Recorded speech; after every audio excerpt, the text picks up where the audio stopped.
ఈరోజు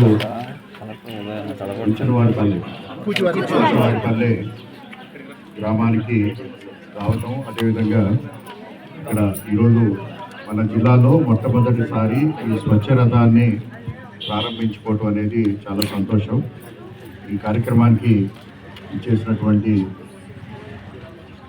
మన రాజంపేట ఇన్ఛార్జ్ జగన్నాథ్ రాజు గారికి, అలాగే ఆర్డీఓ సబ్ కలెక్టర్ భావన గారికి, అలాగే సిఇఓ గారికి, అలాగే పొడు ప్రజలందరికీ కూడా నా హృదయపూర్వకమైనటువంటి అభినందనలు. ఈరోజు మీ అందరికీ తెలుసు, పట్టణాల్లో కానివ్వండి, గ్రామాల్లో కానివ్వండి, ఇవాళ వేస్ట్ అనేది ఇప్పటి వరకు మన విధానం ఎలా ఉండేదంటే అది ఎందుకు పనికిరాదు, దానిపైన మనం ఖర్చు పెట్టాలి అనేటువంటి విధానంలో ఉండేది. ఏదైనా కూడా చెత్త అంటే చెత్త కిందే చూసేవాడు. అలా కాకుండా ఇప్పుడు ఒక సర్క్యులర్ ఎకానమీలో చెత్తకు కూడా విలువ ఉంది.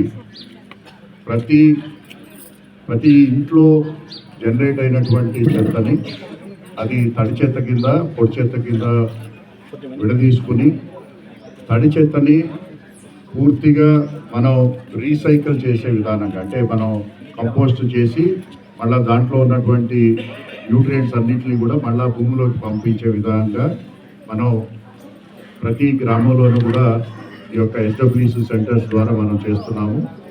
అలాగే ఏదైతే బయోడిగ్రేడబుల్ కాదో, అంటే మనకి ప్లాస్టిక్ కానివ్వండి, లేకపోతే మెటల్స్ కానివ్వండి, ఇలాంటివన్నీ కూడా వాటిని సెగ్రిగేట్ చేసి, అంటే వాటిని పొడి చెత్త కింద తీసుకుని మనం సెగ్రిగేట్ చేసి మళ్ళా అవన్నిటిని కూడా రీసైకిల్లో, మనం ప్లాస్టిక్ ఉందనుకోండి, ప్రతి ప్లాస్టిక్ని కూడా మనం రీసైకిల్ చేసుకోవడం, అలాగే ఇనుముని రీసైక్లింగ్ పంపించడం, లేదా అల్యూమినియం రీసైక్లింగ్ పంపించడం, తద్వారా మన ఇంటిని శుభ్రంగా ఉంచుకోవడం, మన గ్రామాన్ని శుభ్రంగా ఎంచుకోవడం అనేది దీంట్లో ఒక ముఖ్య భాగం.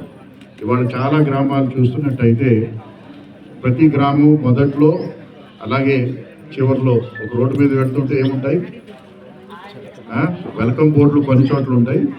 ప్రతి గ్రామంలోనూ కూడా వెల్కమ్ చెప్పేది మనకి చెత్త కుప్పలు.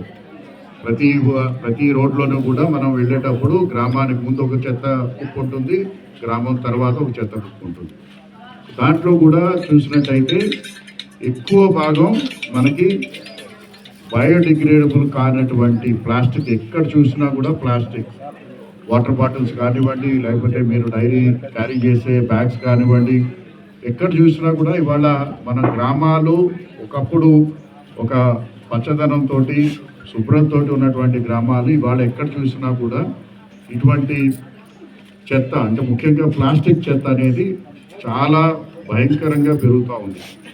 సో దీన్ని అరికట్టాలి, దీన్ని ఉపయోగించాలి అనేటువంటి ఉద్దేశంతో ప్రజలకి అవగాహన కల్పించడంతో పాటు వారి దగ్గర తీసుకున్నటువంటి చెత్తకి కూడా ఎంతో కొంత విలువ ఉంది, వస్తుడికి మళ్ళా ఇవ్వాలన్నటువంటి ఉద్దేశంతో ఈ యొక్క స్వచ్ఛరథ కాన్సెప్ట్ని ప్రభుత్వం ప్రవేశపెట్టడం జరిగింది.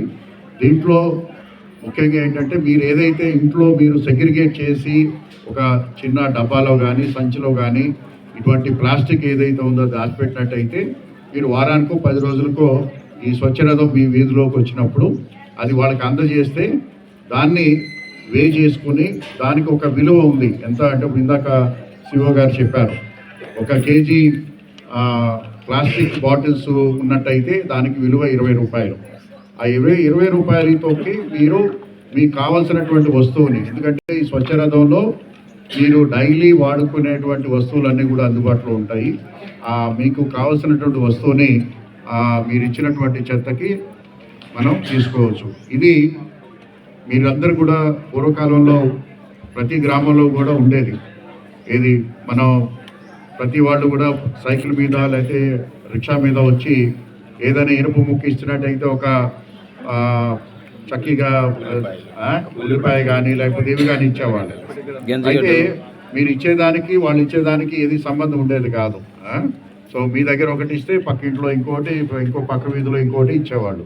అలా కాకుండా దీనికి ఒక ట్రాన్స్పరెన్సీని తీసుకుని వచ్చి, అలాగే ఈ కలెక్ట్ చేసినటువంటి పొడి చెత్తను కూడా సైంటిఫిక్గా డిస్పోజ్ అయ్యేటట్టు మనం మానిటర్ చేస్తాం కాబట్టి సేఫ్ డిస్పోజల్.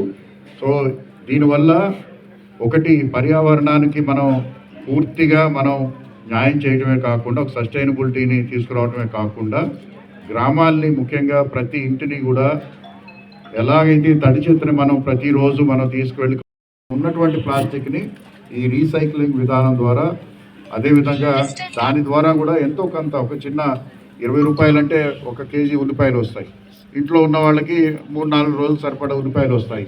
ఒక నెల రోజులు వచ్చినటువంటి చెత్త ఒక 2-3 రోజులు కావాల్సినటువంటి ఉల్లిపాయలకి అది రూపాయన అక్కడ వస్తుంది. కాబట్టి ముఖ్యంగా గృహిణులకి ఇది బాగా ఉపయోగపడతాయి. మీకు రోజువారీ ఇంట్లో ఉపయోగపడే వస్తువులే. ఆ వస్తువులు కూడా చూసినట్టయితే మీకు దీంట్లో మీరు చెత్త ఇచ్చి కొబ్బరి నూనె బాటిల్ పట్టుకెళ్ళవచ్చు ఇంటికి, లేదా సర్ఫ్ ప్యాకెట్ పట్టుకెళ్ళవచ్చు, లేదా బట్టల సబ్బు పట్టుకెళ్ళవచ్చు, లేదా ఒంటి సబ్బులు పట్టుకెళ్ళవచ్చు, లేదా బ్రూ కానీ టీ పొడి కానీ పట్టుకెళ్ళవచ్చు. అలాగే కంఫర్ట్ ప్యాకెట్స్ తీసుకెళ్ళవచ్చు, లేస్ ప్యాకెట్లు తీసుకెళ్ళవచ్చు, టూత్పేస్ట్ తీసుకెళ్ళవచ్చు, షాంపూ ప్యాకెట్స్ తీసుకెళ్ళవచ్చు, పెద్ద ఉల్లిపాయలు కానీ, టూత్ బ్రష్లు, పెన్నులు, పెన్సిల్స్, గోధుమ పిండి, వేరుశెనగ గుళ్ళు, మినపగుళ్ళు, కందిపప్పు. అంటే మనం ప్రతిరోజు మన ఇంట్లో వాడుకునే వస్తువుల్లో ఇవి 90% ఉంటాయి. అంటే 90% మనం వాడుకునే వస్తువుల్లో ఇవే ఉంటాయి. సో ఇవన్నీ కూడా ఈ స్వచ్ఛ రథంలో అందుబాటులో ఉంటాయి. అంటే